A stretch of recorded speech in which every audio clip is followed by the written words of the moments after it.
Mournhold, city of light, city of magic, a city of palaces, temples, shops, and mansions. Mournhold is a glittering jewel in Morrowind's crown. But the streets above are only scratching the surface of what Mournhold hides below. For beneath the glitz and the glamour, a maze of sewers snakes through beneath Mournhold's plazas. And below that, entire cities of ruins lie in the dark. Ancient strongholds, forgotten relics, dark and sinister shrines, and far more to be found down and down, a realm of shadows below the City of Light. Layer upon layer of dungeons, sewers, crypts, goblin camps, bandit lairs, lost Umeri halls, forgotten Daedric shrines, ruins upon ruins. The labyrinth of tunnels and caverns below Mournhold are a world unto their own, populated by a cast of villains and foes. From necromancers to assassins, goblin war chiefs, Umeri centurions, outlaws, and vicious beasts. When it was released, though it was billed as an expansion, in truth, Tribunal was Morrowind's biggest dungeon mod. For there is no denying that the vast majority of the content in Tribunal is one large, continuous series of dungeons. I was 13 when Tribunal came out, and I remember vividly the excitement of going on expeditions into the dark depths below Mournhold, my trusty pack-rat companion alongside, venturing ever further down, facing all sorts of new foes, and discovering tons of treasures. Those are fond memories. But in the pale light of the modern day, Tribunal hasn't aged particularly well. The dungeons are fairly plain and under-detailed. Some of the what should be exciting locations, like the ruins of Old Mournhold, are instead dull, boring affairs. Mere small caverns and the large labyrinth of ruins that one conjures when thinking of a lost, buried city. For a massive, sprawling, dungeon-delving experience, Tribunal lacks those epic, awe-inspiring moments that you'd expect. Which is why today's Mod of the Day is such an amazing transformation. For today's Mod of the Day is the Undercity by Lords Archon, an overhaul mod that covers all the ruins, sewers, shrines, and halls beneath the city streets of Mournhold. In some cases, completely rebuilding these interiors, and in others, just detailing the layout that was there before.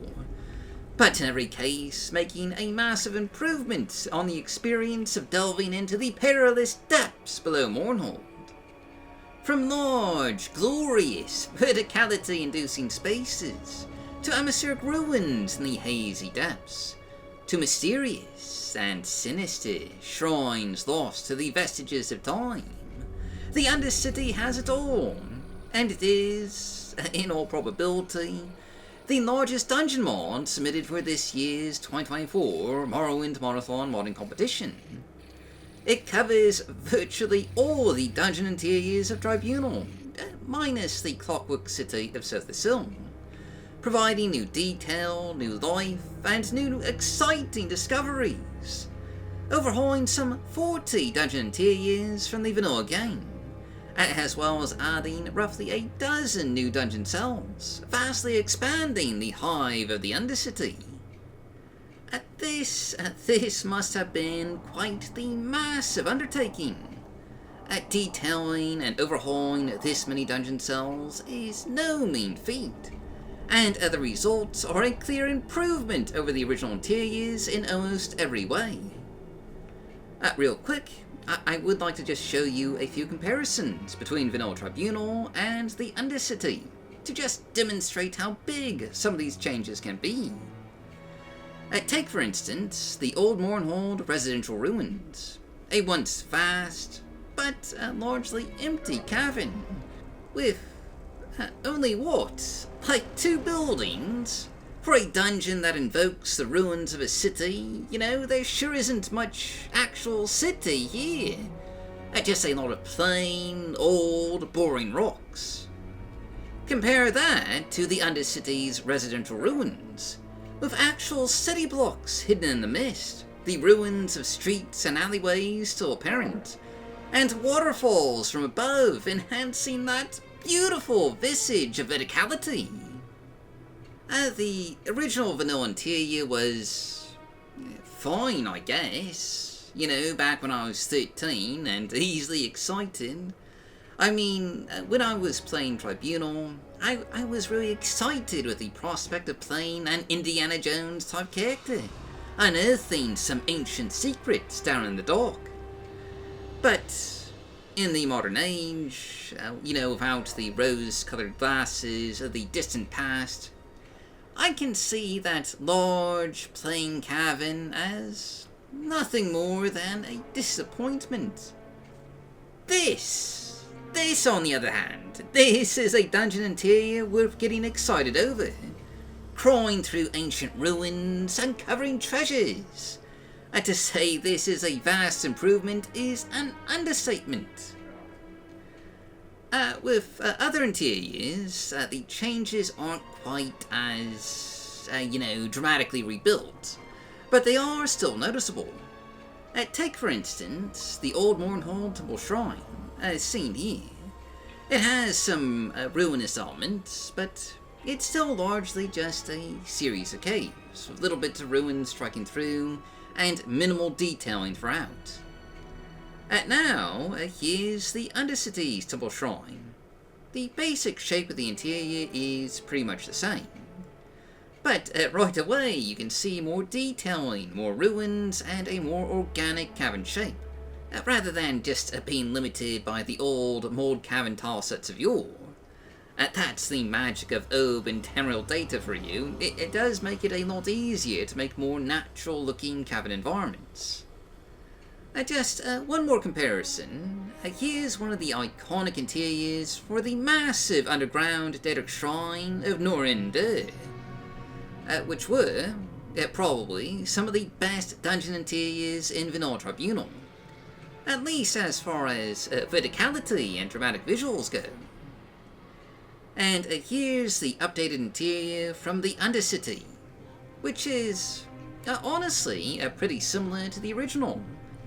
Because the bones of Nohr-End-Dûr were already pretty good, Lord Zarkon has gone for a more modest detailing, adding a few new visual additions, but largely keeping the vanilla shape and size.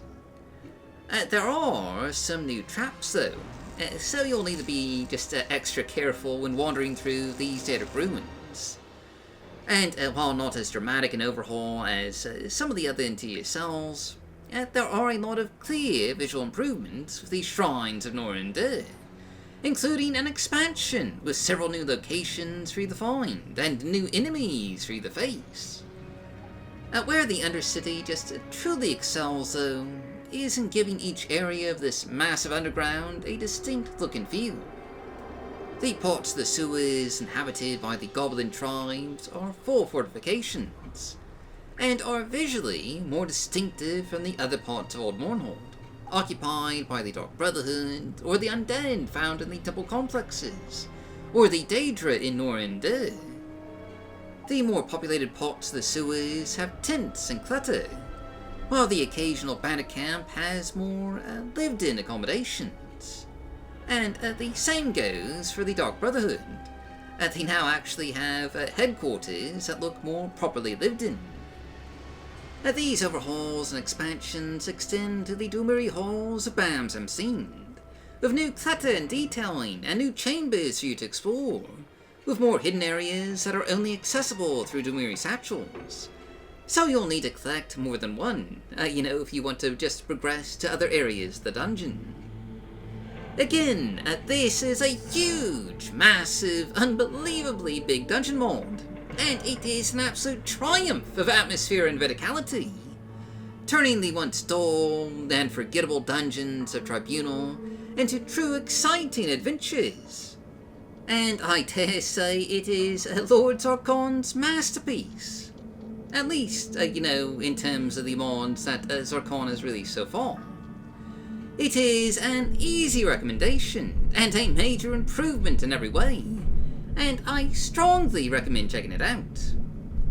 But this is a big mod, so we can't show off everything.